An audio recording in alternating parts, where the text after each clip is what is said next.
పూరి అనమాట. మీలో ఎంతమంది పానీపూరి లవర్స్ ఉన్నారో నాకైతే కామెంట్ చేసి చెప్పండి.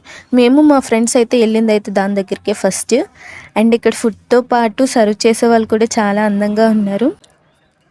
ఇక్కడైతే చూడండి ఎన్ని రకాల డెజర్ట్స్ ఉన్నాయో, and ice creams and fruits కూడా చాలా టైప్స్ ఉన్నాయి. ఇన్ని టైప్స్లో ఏం సెలెక్ట్ చేసుకుని తినాలిరా బాబు అని ఆలోచించుకునేటప్పటికే టైం అంతా అయిపోయేలా ఉంది. మా ఫ్రెండ్స్ చూడండి ఎలా సిగ్గుపడుతున్నారో, పెళ్లి చూపులకైనా ఇలా సిగ్గుపడతారో లేదో, నేను వీడియో స్టార్ట్ చేశాను అని తెలియంగానే ఎరగ సిగ్గుపడిపోతున్నారు. ఇక్కడ చూడండి ఫైర్ ఎలా వస్తుందో. మరి మా టీమ్మేట్స్తో లంచ్ అంటే ఏమనుకున్నారు? ఫ్లవర్ అనుకుంటారా? కాదు, ఫైర్. అండ్ ఇక్కడ డెకరేషన్ కూడా చాలా బాగుందన్నమాట, ఒక క్లాసిక్ లుక్తో. ఈ ల్యాంప్స్ చూడండి ఎంత అద్భుతంగా ఉన్నాయో కదా. అండ్ మా యోయో ఫ్రెండ్స్కి అయితే హాయ్ అంటే చెప్పండి. మన వీడియో మొత్తం ఈ క్యాప్ పైనే ఉన్నారు. వీటికైతే ఈ డ్రింక్స్కి ఎక్స్ట్రా పే చేయాలంట. మా ఫ్రెండ్స్ ఎంత చూసినా కానీ ఇవ్వమని చెప్పారు. ఈ